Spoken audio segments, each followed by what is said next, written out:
उसे local law या स्थानीय विधि कहा जाता है। ये जो मैं पढ़ा रहा हूँ काम कहाँ करेगा ये भी जान लेना है। एचजेएस के यूपी एचजेएस के एग्जाम में प्री और मेंस दोनों में काम करेगा। मैंने जो लोग एचजेएस देना चाहते हैं उनके लिए प्री में भी काम करेगा और मेंस में भी।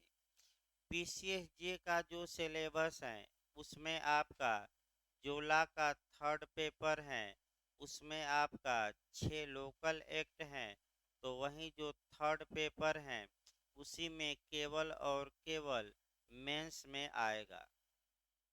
यानी कि पीसीएसजे में ये प्री में नहीं आएगा, केवल मेंस में आएगा। और जो थर्ड पेपर है जे का उसी में ये आता है मेंस में। तो अब आज से जो शुरू किया गया है, तो अब पहला जो लेक्चर मैंने आपका चलेगा, आपका हमेशा एक लोकल एक्ट चलेगा यूपी का, उसके बाद 2 मेजर एक्ट चलेंगे, ताकि जो लोग यूपी जे देना चाहते हैं इस बार, उनका आपका जो लोकल एक्ट है प्रयास यही किया जाएगा कि 2-3 महीने के अंदर, क्योंकि एक लोकल एक्ट पढ़ाने में आपका लगभग 15 दिन लगता है, मतलब जो छोटे छोटे हैं। और जो नया कानून आपका रेवेन्यू का बना है उसी में थोड़ा समय लगता है। तो जो छोटे छोटे कानून हैं आपका 15-15 दिन में समाप्त हो जाएंगे। और इसके बाद आपका मेजर एक्ट चलेंगे, लेकिन आज से जो पहला कानून चलेगा शुरुआती दौर में वह आपका लोकल एक्ट चलेगा। और पहला लोकल एक्ट हम आज पढ़ा रहे हैं उत्तर प्रदेश नगर नियोजन एवं विकास अधिनियम 1973, यानी कि 1973। जब भी कोई कानून पढ़िए सबसे पहले उस कानून का उद्देश्य क्या है, ये कानून क्यों बनाया गया और इस कानून में हमें पढ़ना क्या है। यानी कि पूरे कानून को एक बार मथा जाता है। मथा जाता है का मतलब ये हुआ कि इस कानून में हमें जानना क्या है। जैसे कि आप आईपीसी पढ़ते हैं तो आईपीसी में क्या पढ़ना है, तो ऑफेंस की परिभाषा पढ़नी है और उसके लिए दंड पढ़ना है। सीआरपीसी में क्या पढ़नी है, तो किसी अभियुक्त को कैसे गिरफ्तार किया जाएगा, न्यायालय में कैसे पेश किया जाएगा, फैसला कैसे होगा और उस फैसले को लागू कैसे कराया जाएगा। जैसे कि कॉन्ट्रैक्ट आप पढ़ते हैं तो दो व्यक्तियों के बीच में आपका संविदा या ठहराव कैसे होगा, संविदा का पालन कैसे होगा, कोई संविदा तोड़ता है तब क्या होगा, ये बातें पढ़ते हैं। उसी प्रकार इस कानून में हमें क्या पढ़ना है और ये कानून किन उद्देश्यों की पूर्ति के लिए बनाया गया, ये पहले देखना है। जहाँ तक इस कानून की बात है, बैठिए भाई बैठिए वहीं। देखिए आपका उत्तर प्रदेश नगर नियोजन एवं विकास अधिनियम 1973 का मुख्य उद्देश्य क्या है। इस कानून का मुख्य उद्देश्य ही है कि जो नगर हैं यानी कि अर्बन हैं या जो शहर हैं उनका सुव्यवस्थित विकास किया जाए। हम एक उदाहरण लेकर चलेंगे प्रयागराज का ही, यानी कि इलाहाबाद का ही। यानी कि मुख्य रूप से आपका इस कानून का उद्देश्य है कि आखिर किसी अर्बन का या किसी शहर का अच्छे ढंग से सुव्यवस्थित ढंग से कैसे विकास किया जाए, ताकि वह आधुनिकता में दिखे और सभी व्यवस्थाएं जैसे कि सीवर लाइन हुआ, जल निकासी हुआ, आपका रोड हुआ, बिजली हुई, इत्यादि जो सुख सुविधाएं हैं वह लोगों को कैसे प्राप्त कराई जाए, उनकी व्यवस्था कैसे की जाए, आपका बाजार कहाँ लगे, कैसे बिल्डिंग बनाई जाएगी, इत्यादि बातों माने शहर में इत्यादि बातें कैसे की जाए, इस उद्देश्य की पूर्ति के लिए ही ये कानून बनाया गया है। देखिए, कानून हम पढ़ाएंगे, लेकिन जो व्यवहार में होता है थोड़ा भिन्न होता है। यानी कि कानून तो हम बताएंगे ही, लेकिन जो थोड़ा आपको व्यवहार में मिलेगा वह भिन्न मिलेगा। तो जो उत्तर प्रदेश अर्बन प्लानिंग एवं डेवलपमेंट एक्ट 1973 का एक उदाहरण से हम शुरू करते हैं और इसी उदाहरण पर आपका पूरा कानून चलेगा। तो आज पूरे कानून को एक बार आपका सार बताया जाए। मान लीजिए प्रयागराज जिला है, प्रयागराज जिला है। अब मान लीजिए प्रयागराज थोड़ा विकास कर गया है, तो ऐसी दशा में अब सरकार चाहती है कि प्रयागराज का सुव्यवस्थित ढंग से या व्यवस्थित ढंग से विकास किया जाए और आधुनिकता में इसे ढाला जाए। तो ऐसी दशा में आपका होगा, तो ये कानून हमें ये बताएगा कि किसी शहर का अगर विकास करना है तो क्या नीति अपनाई जाएगी। तो वही नीति हम बता रहे हैं और काफ़ी महत्वपूर्ण ये कानून है शहर के लिए। देखिए, मान लीजिए प्रयागराज का विकास करना है तो सबसे पहले ये जानना है कि आपका विकास क्षेत्र की या डेवलपमेंट एरिया की घोषणा की जाएगी। यानी कि राज्य सरकार अधिसूचना जारी करके ये घोषणा करेगी कि इस एरिया को हम विकास क्षेत्र या डेवलपमेंट एरिया घोषित करते हैं। तो पहला नियम ये आया कि किसी भी क्षेत्र के विकास के लिए उस क्षेत्र को विकास क्षेत्र के रूप में डिक्लेयर करना किसका कार्य है। तो डीएम का नाम मार दीजिएगा, किसका कार्य है, राज्य सरकार का। तो मान लीजिए कि राज्य सरकार ने ये घोषणा कर दी कि प्रयागराज का विकास होगा और इस क्षेत्र को क्या घोषित किया जाता है, विकास क्षेत्र। तो जैसे ही विकास क्षेत्र घोषित हुआ, अब यहाँ विकास प्राधिकरण का गठन होगा, यानी कि डेवलपमेंट अथॉरिटी का गठन होगा, विकास प्राधिकरण का गठन होगा। और विकास प्राधिकरण के गठन कौन करती है, वह भी राज्य सरकार करती है। यानी कि अब विकास प्राधिकरण का गठन होगा और जो विकास प्राधिकरण का नाम होगा उस जिले के नाम पर होता है। जैसे 3-4 उदाहरण देखिए। मान लीजिए अगर लखनऊ विकास प्राधिकरण है तो लखनऊ में विकास प्राधिकरण है तो लखनऊ विकास प्राधिकरण यानी कि LDA। जैसे कि इलाहाबाद विकास प्राधिकरण था तो इसका आपका इलाहाबाद डेवलपमेंट अथॉरिटी था, लेकिन अब चूंकि प्रयागराज हो गया है तो आपका ADA नहीं कहा जाता, बल्कि अब क्या कहा जाता है, PDA। क्या कहा जाता है, PDA, यानी कि प्रयागराज डेवलपमेंट अथॉरिटी। इसी प्रकार बनारस में अगर विकास प्राधिकरण है तो उसका नाम वहाँ के हिसाब से होगा बनारस विकास प्राधिकरण आपका, तो BDA हो जाएगा। जैसे कि नोएडा विकास प्राधिकरण है तो आपका शॉर्टकट में NDA ऐसे कहा जाता है, नोएडा विकास प्राधिकरण। यानी कि फिर एक बार समझिए इस कानून में क्या पढ़ना है। एक तो विकास क्षेत्र की घोषणा की गई। विकास क्षेत्र की घोषणा किसने की, स्टेट गवर्नमेंट ने की। तो जैसे ही विकास क्षेत्र की घोषणा होती है, अब उस एरिया के लिए क्या बनाया जाएगा, विकास प्राधिकरण। तो एक तो विकास क्षेत्र की घोषणा हमें इस कानून में पढ़नी है।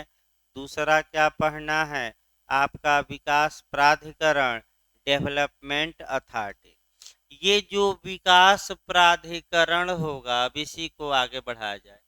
अब विकास प्राधिकरण की संरचना कैसे होगी, कौन कौन कौन इसके अध्यक्ष होंगे, कौन उपाध्यक्ष होंगे और इनके मेंबर कौन होंगे, ये डिटेल में आगे पढ़ाया जाएगा।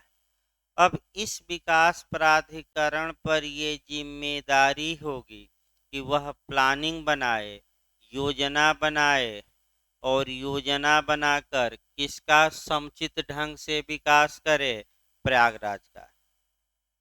यानी कि ये किसकी जिम्मेदारी है तो ये जो जिम्मेदारी किसकी होती है, तो आपका जवाब रहेगा विकास प्राधिकरण की।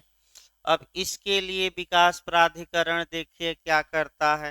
अब ये भी पूछा जाता है, एक तो विकास प्राधिकरण जो होगा वह पूरे प्रयागराज के लिए योजना बनाएगा। यानी कि किसके लिए योजना बनाएगा, पूरे प्रयागराज के लिए। यानी कि पूरे प्रयागराज का विकास कैसे किया जाए, इसके लिए विकास प्राधिकरण एक प्लानिंग बनाएगा, एक योजना बनाएगा। तो पूरे जिले के लिए, अब रटते रहिए थोड़ा थोड़ा, जब पूरे जिले के लिए जो योजना बनाई जाती है उसको हम कहते हैं मास्टर प्लान। तो फिर याद रखिए, मास्टर प्लान किसके लिए बनाया जाता है या महायोजना किसके लिए बनाई जाती है, पूरे जिले के लिए कि जिले के किसी भाग के लिए, तो क्या बताएंगे, पूरे जिले। फिर एक बार याद रखिए, एक मास्टर प्लान बनाया जाएगा। मास्टर प्लान को हिंदी में कहते हैं महायोजना कहते हैं। महायोजना किसके लिए बनाई जाएगी, पूरे जिले के लिए कि जिले के किसी एरिया के लिए, पूरे जिले के लिए, ये याद रखना है। तत्पश्चात आपका महायोजना के साथ साथ या महायोजना के बाद, फिर एक बार याद रखें, या तो पूरे जिले के विकास की योजना के साथ साथ या पूरे जिले के विकास की योजना के बाद एक क्षेत्रीय विकास योजना यानी कि जोनल डेवलपमेंट प्लान बनाया जाएगा। यानी कि पहला हो गया महायोजना, और महायोजना के साथ ही या महायोजना बनाने के बाद कौन सी योजना बनाई जाएगी, क्षेत्रीय विकास योजना। जो ये क्षेत्रीय विकास योजना है, इसके तहत क्या किया जाएगा, तो पूरे जिले के लिए योजना नहीं बनाई जाती, बल्कि जो जिले के क्षेत्र हैं उसके लिए योजना बनाई जाती है। जैसे कटरा का विकास करना है, सिविल लाइन का विकास करना है, बाघाड़ा का विकास करना है, सोहबतिया बाग का करना है, तो ये जो योजना इनके विकास के लिए बनेगी, इसे हम क्या कहेंगे, क्षेत्रीय विकास योजना। आगे बढ़ा जाए। अब जो विकास प्राधिकरण ये योजना बनाया है, अब ये योजना आपका अनुमोदन के लिए, रिकमेंडेशन के लिए या पुष्टि के लिए राज्य सरकार को भेजा जाएगा।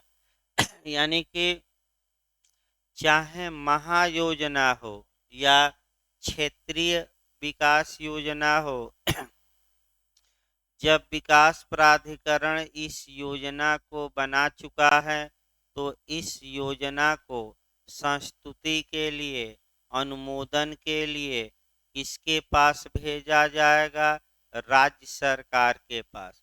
और राज्य सरकार चाहे तो इस योजना को मंजूरी दे या मंजूरी देने से इनकार कर दे, या विकास प्राधिकरण को योजना लौटा दे और विकास प्राधिकरण को कहे कि इस योजना में बदलाव लाइए या नई योजना बनाकर हमें भेजिए।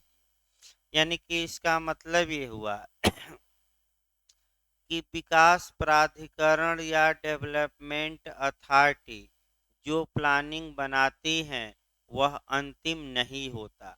वह अंतिम तभी होगा जब राज्य सरकार द्वारा उसका अनुमोदन किया जा सके।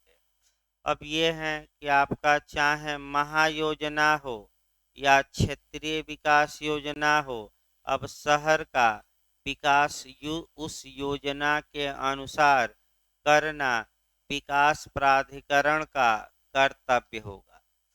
अब देखिए इसमें विकास प्राधिकरण करता क्या है, विकास प्राधिकरण के कार्य क्या हैं, उद्देश्य क्या है।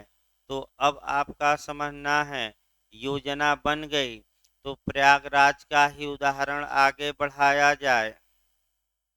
अब विकास प्राधिकरण जो होता है वह एक तो नोटिफिकेशन जारी करता है, अधिसूचना जारी करता है कि यह जो एरिया है यह विकास प्राधिकरण के अब क्षेत्र में आ गया। जैसे कि मान लीजिए कि आपका झूसी है इत्यादि इलाके हैं, तो अब कई इलाके आपका प्रयागराज विकास प्राधिकरण क्या किया है, अपने अंडर में ले लिया है। जैसे कि उदाहरण के रूप में मान लीजिए कि आपका झूसी है और प्रयागराज विकास प्राधिकरण ने यह नोटिफिकेशन जारी कर दिया कि जो झूसी का ये एरिया है अब ये विकास प्राधिकरण के एरिया में आएगा और हम इसका क्या करेंगे, विकास। तो बताइए केवल झूसी का विकास करना है तो क्षेत्रीय विकास योजना बनाई जाएगी कि महायोजना, तो क्षेत्रीय।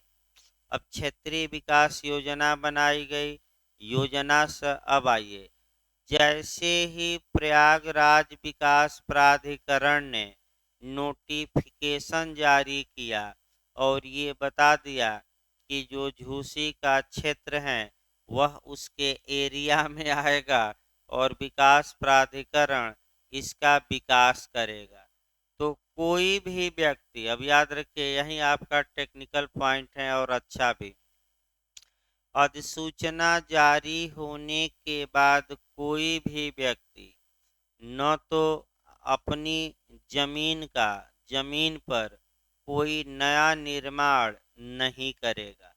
इसका मतलब ये हुआ कि जमीन आपकी ही है, लेकिन आप अपने मन से अपना घर नहीं बना सकते। फिर एक बार याद रखिए, जैसे ही किसी एरिया को डेवलपमेंट एरिया घोषित किया गया तो कानून अब लागू हो जाएगा ये, और कोई भी व्यक्ति उस इलाके में जो ज़मीनें हैं या जो ज़मीन है उसका प्रयोग बिना एडीए की इजाज़त के नहीं, बिना, अब आपका पीडीए है, आपका बिना पीडीए की इजाज़त के यानी कि प्रयागराज विकास प्राधिकरण की इजाज़त के नहीं कर सकता। इसका मतलब ये हुआ कि अगर आपको मकान बनाना है तो भाई नक्शा पास कराइए और विकास प्राधिकरण से नक्शा पास कराइए। विकास अगर आपको मने मकान बनाना है और बिना नक्शा के आप मकान बनाना शुरू कर दिए तो ये जो विकास प्राधिकरण के कर्मचारी हैं आपके दरवाजे पर पहुंच जाएंगे, विकास को सील कर देंगे। इसके बाद आपका मने आपके मकान जो बन रहा है एक तो उसको सील कर देंगे, रोक देंगे, और आपका जो अर्धनिर्मित मकान है उसको ध्वस्त भी कर सकते हैं। यानी कि विकास प्राधिकरण को शक्ति प्राप्त है कि विकास योजना के उल्लंघन में जो भी मकान बने हैं उनका क्या कर दिया जाए, ध्वस्तीकरण बिना नक्शा के। तो वर्तमान में क्या हो रहा है, तो आप अगर देखें आप प्रयागराज में तो जो ज़्यादातर मकान हैं बिना नक्शा के ही बनाए गए, इसमें कोई शक नहीं है, क्योंकि अभी नक्शा पास कराया जाएगा। थोड़ा भाई पहले देखिए व्यवहार में भी। प्रयागराज में ज्यादातर जो भवन बने हैं वह बिना नक्शा पास किए हुए ही बने हैं। इसका मतलब ये हुआ कि वो भवन ही अवैध हैं और आपका प्रयागराज विकास प्राधिकरण जब चाहे तब नोटिस देकर आपका उन भवनों को ध्वस्त कर सकता है, उन भवनों को गिरा सकता है। तो गिराया किसका भवन जा रहा है ये भी देखना है व्यवहार में। तो ज्यादातर भवन तो बिना नक्शा पास कराए ही बने हैं। तो अगर ये कानून व्यवहार में लागू किया जाए तो लाखों लोग, हजारों नहीं लाखों लोग बेघर हो जाएंगे और उनका भवन क्या किया जाएगा, गिरा दिया जाएगा। तो भाई ऐसी दशा में आपका कह सकते हैं कि गिराया किसका जा रहा है, तो जो विरोधी हैं, जो अपराधी हैं, जो विरोधी दल के नेता हैं, उनकी जो 5 स्टार बिल्डिंगें हैं बिना नक्शा के बनी थी जब उनका शासन काल था, तो उन्हीं की बिल्डिंगों को ज़्यादा इस समय क्या किया जा रहा है, ध्वस्त किया जा रहा है। क्यों? क्योंकि पीडीए ये कह दे रही है कि ये जो भवन बना है इसका नक्शा पास नहीं है। याद रखिए, बिना नक्शा के। अब व्यवहार में क्या होता है, तो आप भवन अपने मकान, आप प्रयाग विकास प्राधिकरण के अंदर आप भवन बनाना शुरू करते हैं। जैसे ही आपका थोड़ा बहुत ऊपर ईंट लाते हैं वैसे ही 2-4 पीडीए के कर्मचारी आते हैं, धमकाते हैं कि नक्शा पास कराइए नहीं तो भवन न बनाइए। उसके बाद आप भी दौड़ने लगते हैं जुगाड़ में कि कहीं जुगाड़ लह जाए तो कुछ ले देकर मामला क्या किया जाए, निपटा दिया जाए। और मैं इतिहास गवाह रहा है कि ये जो विकास प्राधिकरण के अध्यक्ष, अभी हम आवंटन भी कराएंगे भूमि का, अभी तो आपका सामान्य ही चल रहा है। तो ये जो विकास प्राधिकरण के अध्यक्ष उपाध्यक्ष होते हैं ये करोड़ों अरबों कमा लेते हैं। और इसका उदाहरण आपका कह सकते हैं कि तमाम लोग हैं। नोएडा गाजियाबाद के जो अध्यक्ष थे वह अरबों की संपत्ति बना लिया। कैसे बना लिया? क्योंकि विकास प्राधिकरण, अब अगला नियम देखिए, विकास प्राधिकरण कार्य क्या करता है, उसके बाद आपका जमीन एक्वायर करवाया जाएगा और उसके बाद आपका कम कीमत में बेचा भी जाएगा। तो देखिए, विकास प्राधिकरण जब योजना बन गई तो योजना को आगे बढ़ाया जाए। अब योजना बन गई तो आपका योजना में क्या क्या रहेगा, तो विकास प्राधिकरण ये कह सकता है कि जितने मकान बने हैं इस रंग से पुताई कराई जाए। यानी कि इसका मतलब ये हुआ कि आप चाहते हुए भी अपने मनपसंद के कलर से अपना मकान विकास क्षेत्र में रंगवा भी नहीं सकते। इसके लिए भी किसकी इजाज़त लेनी पड़ेगी? विकास प्राधिकरण की। न तो अब एक ईंट उखाड़ सकते हैं, न ही जोड़ सकते हैं और न ही जो नक्शा पास हुआ है उस नक्शे के विपरीत आप मकान बना सकते हैं। अगर नक्शे के विपरीत मकान बना है तो ऐसी दशा में उसे ध्वस्त किया जा सकता है, तोड़ा जा सकता है। और अच्छा उदाहरण महाराष्ट्र का कंगना रनौत का है, जो सरकार के विरुद्ध वहाँ बोलती हैं। तो वहाँ के जो विकास प्राधिकरण था तुरंत जाकर उनके मकान को क्या किया, तोड़ फोड़ दिया और यही कहा कि ये मकान जो नक्शा पास हुआ है उसके विपरीत क्या किया गया है, बनाया गया है। तो ध्वस्तीकरण किया जा सकता है। वो अलग बात है कि भाई विरोधियों का ही किया जाता है, समर्थकों का नहीं। तो अगला नियम देखिए, अब जब विकास प्राधिकरण विकास योजना बनाएगा तो देखिए इसमें क्या क्या रहेगा। एक तो इसमें सीवर लाइन की व्यवस्था, दूसरा जल की व्यवस्था, जल निकासी की व्यवस्था, तीसरा सड़क की व्यवस्था, चौथा पार्क की व्यवस्था, इसके बाद आपका खेल का मैदान हो गया, पार्क तो हो ही गया। इसके बाद आपका बिजली की व्यवस्था, कूड़ा कहाँ फेंका जाएगा, कैसे उठाया जाएगा, यानी कि कुल मिला। हाँ, मकान कैसे बनेंगे, कितने मंजिला किस इलाके में बनेंगे, किस मॉडल के बनेंगे, अब इसके लिए नक्शा पास कराना पड़ेगा। तो नक्शा पास कराने में भी आपका हीला हवाली होती है। आप जाइए नक्शा पास कराइए, तो बिना ऊपर से 2-4 बम गोला जब तक नहीं गिराएंगे, यानी कि जब तक कि ऊपर से क्या नहीं करेंगे, हाँ, जल नहीं गिराएंगे, जल मतलब कि धन नहीं गिराएंगे, तब तक नक्शा पास ही नहीं होगा। ये कमी है, वो कमी है, आप बना कर ले जाइए कि हम इस मॉडल से बनाना चाहते हैं, और जाइए देखिए 50,000 लाखों ले लेंगे और तब नक्शा पास करेंगे।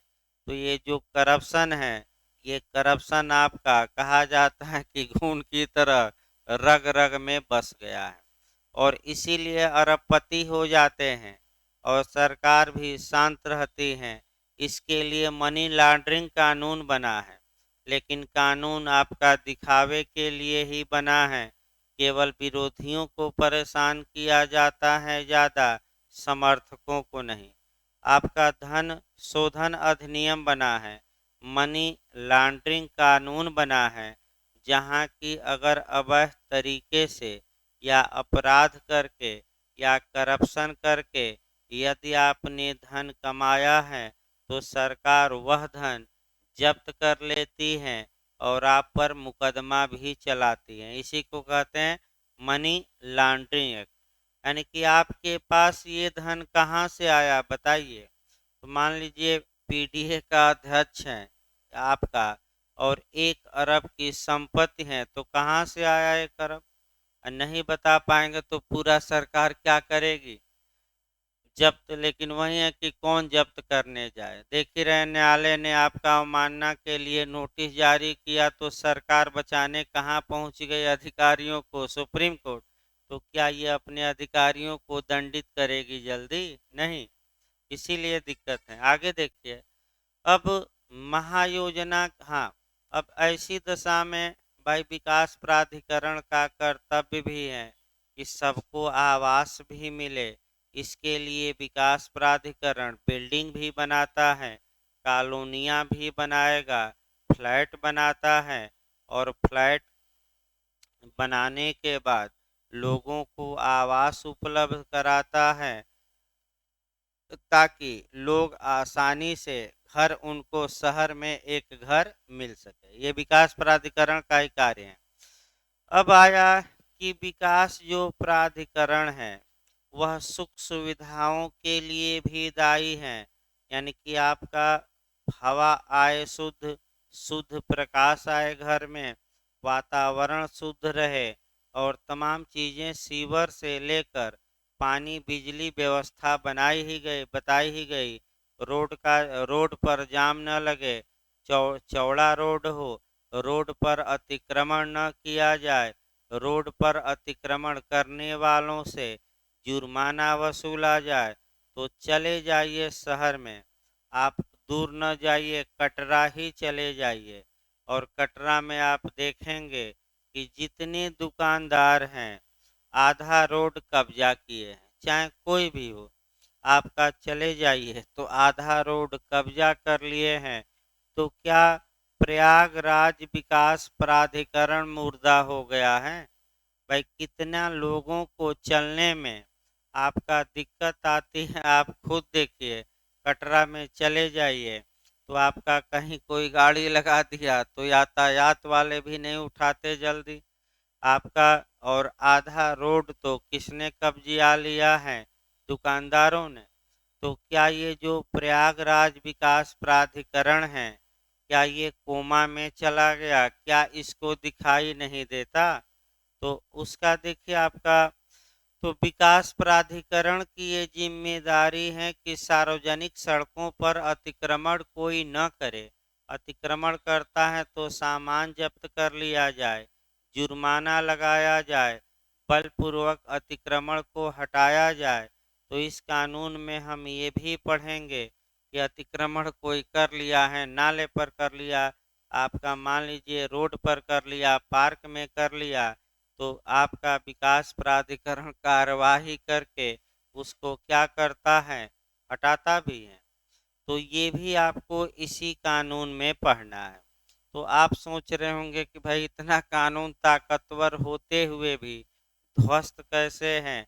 तो आपका इसके लिए संविधान में भी थोड़ा देखना पड़ेगा कि डॉक्टर भीमराव अंबेडकर ने जब संविधान का निर्माण कर रहे थे तो उन्होंने इस पर एक बात कही थी कि विश्व के अच्छे संविधानों में से एक भारत का संविधान है। अच्छी अच्छी बातें विश्व की इसमें क्या की गई हैं, समाहित। लेकिन लेकिन लग गया, लेकिन जो संविधान को चलाने वाले हैं, यानी कि जो संविधान का पालन करने वाले व्यक्ति हैं, अर्थात जिन पर जिम्मेदारी है कि संविधान के अनुसार कार्य किया जाए, अगर वही भ्रष्ट हो जाएंगे, वही अनैतिक हो जाएंगे, अपने कर्तव्यों से विमुख हो जाएंगे, तो ये संविधान कोई काम नहीं कर पाएगा। तो सेम आपका वही नियम यहाँ भी लागू होता है। विकास प्राधिकरण के जो अधिकारी हैं, कर्मचारी हैं, वही सुस्त पड़ गए हैं। तो जैसे ही आप सुस्त पड़ेंगे तो दूसरे लोग जमीनों पर कब्जा आसानी से क्या करेंगे, कर लेंगे। और दूर न जाइए, आप कटरा ही जाइए तो देखिए कितना कब्जा किए हैं लोग। इसका मतलब ये हुआ कि विकास प्राधिकरण अगर हर एक जगह का सक्रिय रहता तो ये आपका नौबत नहीं आती कि हमें उदाहरण भी बताना पड़ता। रोडें स्वच्छ रहती, एक भी आपका रोड पर आपका कब्जा नहीं दिखता। तो उसमें होता क्या है व्यवहार में, अब विकास प्राधिकरण तो नहीं गया, लेकिन ये पुलिस वाले चले जाते हैं और हर एक थाने में वसूली वाले पुलिस होते हैं। उसमें आपका 2 या 3 पुलिस वाले ऐसे होते हैं जो जल्दी वर्दी नहीं पहनते, वो सादे ड्रेस में इलाके में घूमते रहते हैं। उनका काम ही है कि इलाके में जितनी दुकानें हैं, जितने अवैध धंधे चल रहे हैं, गांजा शराब, आपका अवैध सिलेंडर छोटा भरना, जितने ये अतिक्रमणकारी हैं, फल वाले, खेमचे वाले, ठेला वाले, सबसे क्या करना, हफ्ता वसूलना या महीना वसूलना, और महीने के बाद थाने में बैठकर क्या करना, बंटवारा। और उसमें से कुछ एसपी भी खा जाते हैं, यानी कि ऊपर तक पहुंचता है, और कुछ पार्टी फंड में भी चला जाता है। ये नियम है, प्रत्येक थाना मैं बता दूं बिका हुआ है, इसमें कोई शक नहीं है। अब ये हैं कि दिखावे के लिए थाने वो अलग बात है। तो ये सब वसूलते हैं और कहते हैं कि और 2 कदम क्या करो, आगे बढ़ा लो, कोई दिक्कत नहीं है, क्योंकि तुम क्या दिए हो ऊपर से पैसा, जो नहीं देता है देखिए वहीं डंडा पटक देंगे। तो अलग बात है, आगे बढ़ा जाए आपका। यानी कि विकास प्राधिकरण ये सब तो पढ़ना ही पड़ेगा। अब विकास प्राधिकरण के कार्य हमने बताया, योजना भी हम बता चुके हैं। इसके बाद जो है, अब विकास प्राधिकरण भूमि का भी अर्जन करता है। क्यों भूमि को इसे एक्वायर करने की आवश्यकता है? क्योंकि रोड बनाना है, पार्क बनाना है, अस्पताल चाहिए, फ्लैट चाहिए, आपका इत्यादि चीज़ें चाहिए। इसके लिए ज़मीन की आवश्यकता पड़ती है, हवा में तो बन नहीं जाएगा। तो अब ये आया कि विकास प्राधिकरण लोगों की ज़मीनों को कैसे एक्वायर करता है, कैसे अपने स्वामित्व में लेता है। तो देखिए आपका फिर एक बार नियम देखिए, तब विकास प्राधिकरण को देखा जाए। आप ये सोच रहे होंगे कि ये जमीन हमारी है, ये मकान हमारा है, इसको मैंने खरीदा है। लेकिन एक बात याद रखिए कि सरकार जब चाहे तब आपकी ये जो भूमि है कानून बनाकर छीन सकती है। माने सरकार जब चाहे तब विधि बनाकर आपकी भूमि को ले सकती है।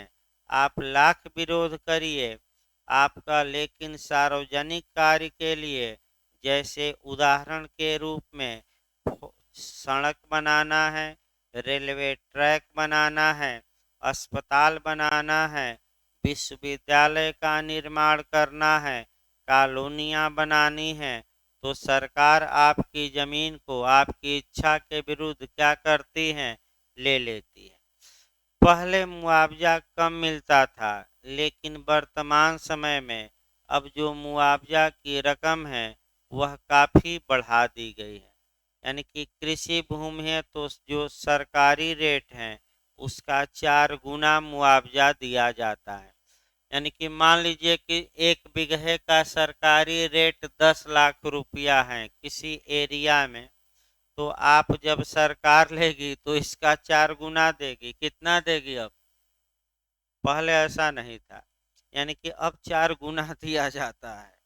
और आपका जैसे कि शहर में है, शहर में भी ध्यान रखिए, अगर शहर में आपका फ्री फ्री होल्ड प्लाट है, तो फ्री होल्ड का मतलब ये हुआ कि आपका वो सरकारी जमीन नहीं है, आपकी व्यक्तिगत है, और उस जमीन को सरकार लेती है तो आपको पैसा देगी। यानी कि जो फ्री होल्ड ज़मीनें रहती हैं, यानी कि जो सरकारी ज़मीनें नहीं रहती, उन ज़मीनों को अगर सरकार एक्वायर करती है तो ज़मीन के मालिक को पैसा देती है। अब मकान पर आ जाइए। अगर मकान बिना नक्शा के बना है और सरकार को सड़क चौड़ी करने के लिए तोड़ना है, तो ऐसी दशा में बिना नक्शा पास किए हुए बना है तो 1 पैसा सरकार नहीं देगी। 1 पैसा नहीं, सरकार यानी कि विकास प्राधिकरण कहेगा, जाकर नोटिस थमा देगा और कहेगा कि 2 दिन के अंदर आप अपना भवन खुद तोड़ लीजिए, और नहीं तो मैं तोड़ने आऊँगा, तो आपका मशीन लेकर आऊँगा, कर्मचारी लेकर, मैं खुद तोड़ दूँगा और तुड़वाई भी लूँगा और मलबा हटवाई भी। यानी कि आपका 8 800 या 1200 घंटा है जेसीबी का। सरकारी जो रेट है वो बहुत महंगा है। आपका फोटो स्टेट आप 50 पैसा में कराते हैं, सरकारी रेट 2 रुपया है, और आप कितना में जिराक्स करा लेते हैं? 50 पैसा। तो 1200 रुपया पर घंटा जेसीबी जाएगी और जितने घंटे में तोड़ेगी 1200 रुपया पर घंटे के हिसाब से देना भी होगा। फिर मलबा हटाने में जितना पैसा लगेगा वो भी आपको देना होगा, यानी कि घर भी जाएगा और आपका पैसा भी देना होगा। तो आप देखे होंगे कि जब पिछला कुंभ लगा था तो उस दौरान तमाम मकान तोड़े गए थे, तो आप खुद देखे होंगे कि जेसीबी नहीं लगी, सर विकास प्राधिकरण ने नोटिस दिया, लाइन बना दी कि इतना तक क्या करिए, तोड़िए, तो लोग खुद ही अपना हथौड़ी हथौड़ी लेकर और धीरे धीरे क्या किए? तोड़े। क्योंकि वो आएंगे तो पूरा बिल्डिंगे हिला देंगे और आधी बिल्डिंग तोड़नी है, तो इसके लिए अच्छा है कि आराम से क्या कर लिया जाए? तोड़ लिया जाए। अब कितना कष्ट होता होगा जो जीवन भर की कमाई लगाकर घर बनवाया और अपने ही हाथों से आज क्या करना पड़ रहा है। अब जैसे कि आप लोग पढ़ रहे हैं, तो जैसे कि ये रोड है, ये भी चौड़ीकरण होनी है, तो और जगह तो थोड़ा टूट गया है आपका, लेकिन यहाँ आपका कह सकते हैं कि 3.5 मीटर रोड बढ़ेगी। अब ये है कि भाई सरकार चुनाव है तो हो सकता अभी रोकी हो, लेकिन एक दिन इसे टूटना ही होगा, क्योंकि सरकार सड़क चौड़ी करेगी, नाला बनाएगी, तो जो ये मैंने बाउंड्री है हम लोगों की, ये 3.5 या 4 मीटर क्या आ जाएगी इधर। तो जब इधर आएगी तो भाई आपका मिठाई उठाई की जो दुकान है या इधर एक दो रूम है वो क्या हो जाएंगे, पूरा स्वाहा। और हो सकता है कि महाकुंभ लगते लगते पूरी ये बिल्डिंगें स्वाहा हो जाए, क्योंकि महाकुंभ में भीड़ ज्यादा होगी तो जगह भी क्या चाहिए, ज्यादा। अभी तो महाकुंभ दूर है, तब तक कोई व्यवस्था कर ली जाएगी इसमें शक नहीं है। भाई आगे देखिए आपका, अब विकास प्राधिकरण को देखिए कि कैसे जमीन एक्वायर करता है, ये भी आपका मेंस में आ चुका है। विकास प्राधिकरण जो होता है वह कैसे जमीनों को एक्वायर करता है, तो डायरेक्ट नहीं करता। ये सरकार को कहता है कि ये जमीन हमें चाहिए, तो सरकार उस जमीन को एक्वायर करती है, किसानों या जमीन के मालिकों को पैसा देती है और पुनः वह जमीन विकास प्राधिकरण को सौंप देती है। तो क्या विकास प्राधिकरण डायरेक्ट किसी की जमीन ले लेता है कि सरकार, राज्य सरकार के माध्यम से लेता है? डायरेक्ट नहीं, किसके माध्यम से?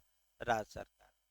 अब भाई लिया जाएगा तो मुआवजा दिया जाएगा। अब देखिए, जो जिनकी जमीनें ली गई हैं, अगर विकास प्राधिकरण के मने उद्देश्य के लिए विकास के ली गई हैं और विकास प्राधिकरण मौन है, तो कुछ दिनों बाद मांग भी सकते हैं लोग कि हमारी जमीन शहर के विकास के लिए ली गई, 10 साल हो गया, वैसे ही जमीन पड़ी है, तो ये अपना पैसा सरकार ले और हमारी जमीन क्या कर दे वापस। जब विकास नहीं करना है तो मेरी जमीन क्या करिए, लेकिन जल्दी मांगते नहीं लोग, लेकिन मांग सकते हैं, वो बताया जाएगा आगे। अब इस प्रकार आपका विकास, जो ये आपका urban Uttar Pradesh urban planning यानी कि आपका शहरी योजना एवं डेवलपमेंट एक्ट 1973 की एक भूमिका बनाई गई। अब ये है कि भाई आपका सुख सुविधा रख रखाव इत्यादि भी देखा जाएगा, यानी कि लास्ट में एक लाइन दो लाइन में ये हुआ कि इस कानून में हमें जानना क्या है। तो इस कानून में मुख्य उद्देश्य इस कानून का है कि शहरों का विकास कैसे किया जाए। पहला, सुव्यवस्थित विकास, ताकि वो आधुनिकता के साथ रह सकें, यानी कि स्मार्ट सिटी बनाना है तो स्मार्ट सिटी के लिए तो तमाम मकान तोड़ने पड़ेंगे, तमाम रोड चौड़ी करनी पड़ेगी, जल आपूर्ति, सीवर लाइन। अब ये नहीं कि पटना जैसे कर दिया जाए कि अगर बारिश हो जाए तो कौन सीवर लाइन कहाँ निकलती है, ये खुद सरकार को भी पता नहीं है। और जब जाम हो गई सीवर लाइन, तब सरकार खोजने लगी कि कहाँ से इसका निकास है, कोई नक्शा ही नहीं, यानी कि वहाँ के विकास प्राधिकरण के पास शहर का नक्शा ही नहीं था पूरा कि कौन सीवर लाइन कहाँ जाकर मिलती है। तो इसीलिए आपका पटना देखे होंगे बारिश में बहुत दिनों तक डूबा रहा, त्राह त्राह मची रही, कई लोग मर भी गए, कईयों के घर में चोरी भी हो गई। जैसे बघाड़ा डूबता है वैसे ही पटना डूब गया था एक मंजिला, और कोई नक्शा ही नहीं। तो ऐसी दशा में पूरा नक्शा बनाकर योजना बनाई जाए ताकि सब कुछ व्यवस्थित रहे। तो इस कानून में हमें पढ़ना क्या है? एक तो पढ़ना है कि भाई विकास क्षेत्र की घोषणा की जाएगी, कौन करेगा, तो राज्य सरकार। इसके बाद उस विकास क्षेत्र के विकास के लिए एक प्राधिकरण या अथॉरिटी बनाई जाएगी जिसका नाम विकास प्राधिकरण होगा, और उसका नाम जो होगा उसी शहर के नाम से होगा, माने जो जिला है। विकास प्राधिकरण योजना बनाएगा उस शहर के विकास के, एक बनेगा मास्टर प्लान, तो मास्टर प्लान भी पढ़ना है आता है। महायोजना पूरे जिले के लिए, और जिले के किसी भाग के लिए क्षेत्रीय विकास योजना, ये अनुमोदन के लिए किसके पास भेजा जाएगा, बताया गया राज्य सरकार के पास।